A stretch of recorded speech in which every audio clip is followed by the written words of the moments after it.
Welcome back. Well, this is the halfway point. With these 3 tracks, we come to the end of Disc 2 and we will have covered more than half the tracks on the OST. Let's go.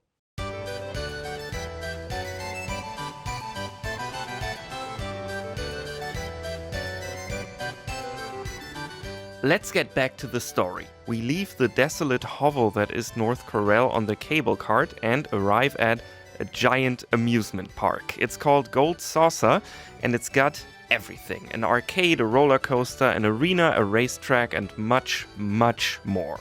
This is the home of most of the mini-games and some late-game content for Final Fantasy VII. The song that accompanies this giant playground is, predictably, reminiscent of circus or carnival music. A couple things are interesting about this track. First of all, it's actually quite short. We talked about how most of the tracks are looped, and in Gold Saucer, this is particularly obvious because the actual song is only 50 seconds long, so basically hardly longer than Continue. I remember when I played this game as a kid, I spent a lot of time in the Gold Saucer because of all the different things you could do here, and years later my mom told me that this music was forever stuck in her head because it's just the same thing over and over. She really didn't like it. Well, I don't hate it, even though it does get a bit repetitive. You know what's sometimes kinda cool when listening to music, especially when you know a song really well and you've listened to it 1,000 times? Just try to focus on a different instrument. Sometimes you suddenly see the song in a completely different light. We all just naturally focus on this part of the track.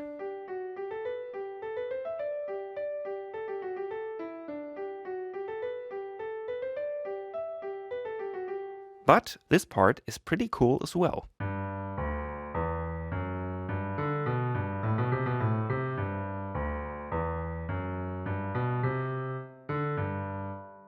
Because of these 2 melodies, this track is a perfect example of musical counterpoint, where 2 voices are independent from each other, but still form a harmony.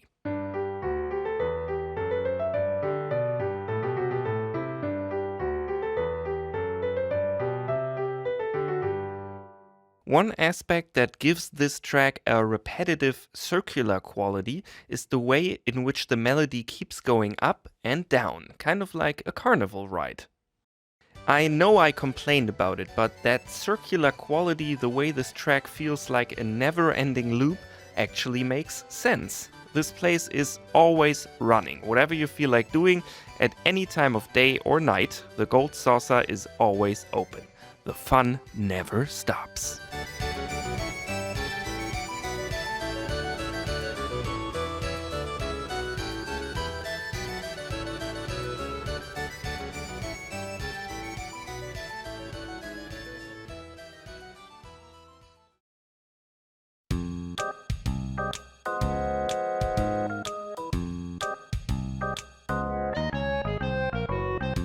When we enter the Wonder Square, one of the main attractions of the Gold Saucer, we meet a new party member. He's called Kate Sith. I know there are different ways of pronouncing that, but I'm gonna go with Kate Sith.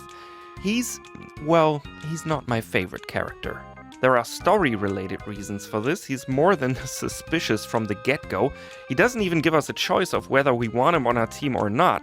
He just kinda tags along.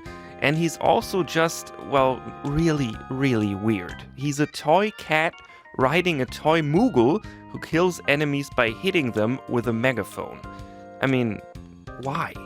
He's also pretty annoying. So, we've established that I don't like Kate Sith. I do, however, love his theme. It's just so smooth. As a kid, I always thought this was jazz, but now I think it's actually more like a show tune, like for a kind of gangster from a 1950s musical or something, especially because of the rhythm section. The main beat, I guess you could call it, for this track just consists of a jazzy ride cymbal and finger snapping. And if that doesn't remind you of West Side Story, I don't know what will. There's something distinctive about this beat too, and it has to do with something called swung rhythm.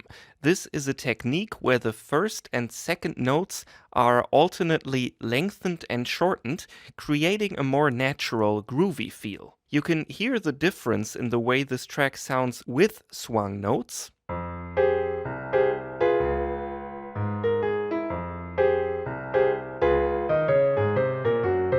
and without them.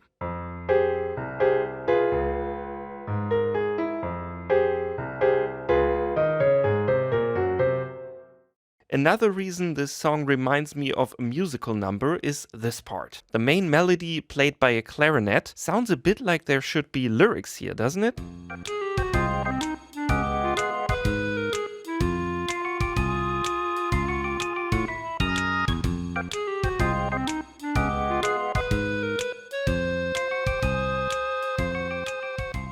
This part also reminds me of a big dance break in a musical.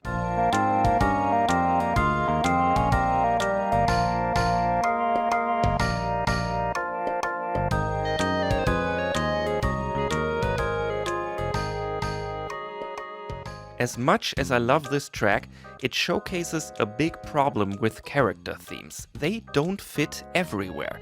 There's a pretty emotional scene later which involves Cait Sith, and this music just feels completely wrong at that moment. But as I said, I still really like this track. The show tunes aspect makes a lot of sense. First of all, this is the Gold Saucer, basically this world's equivalent to Las Vegas, and Cait Sith is, in essence, a very show business-like character. He's quite literally playing a part, as we will find out later. He's also, unsurprisingly, a bit of a crook. He's kind of a fast-talking wise guy, a bit like a mobster who works in a casino, which, let's face it, is basically what he is.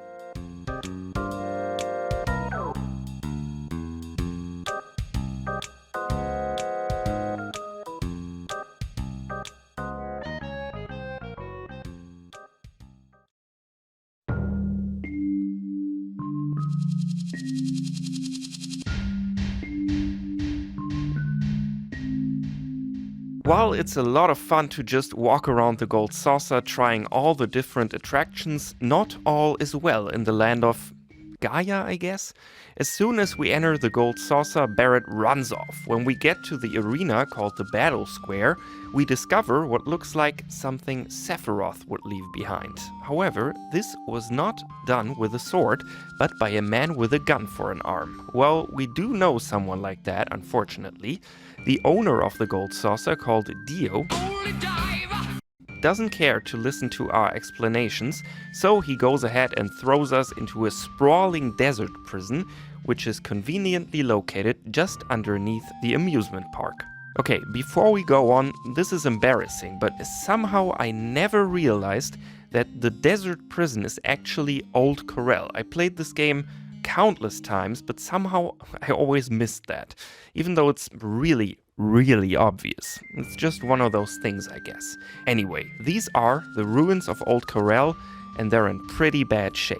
Also not in great shape, our very own gun arm wielding friend Barrett. However, he insists that he didn't commit any crime and proceeds to tell us of his once best friend called Dine.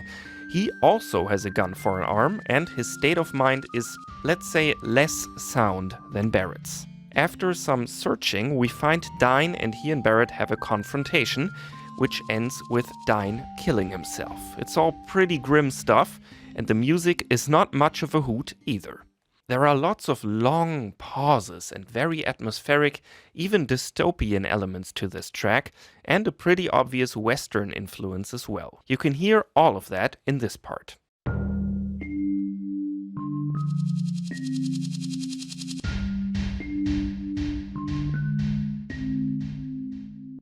Those crashes, the rattlesnake sound, and the sparse instrumentation all feel like you've been walking around in desert ruins forever, with no hope of escape. The music is also full of sorrow and regret. The main melody is based on 2 minor chords, which repeat over and over, and the way it always ends on that long note has a yearning quality to it. It just feels unresolved.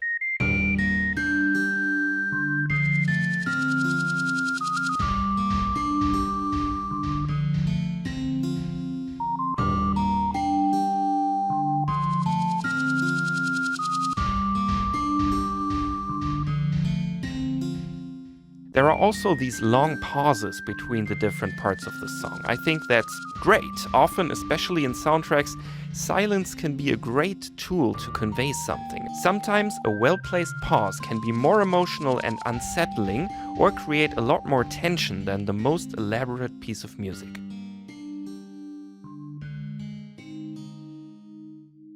In the end, those pauses might be what define this track and this place. Nothing happens down here, and the people who live their life in this wasteland don't expect that to change anytime soon.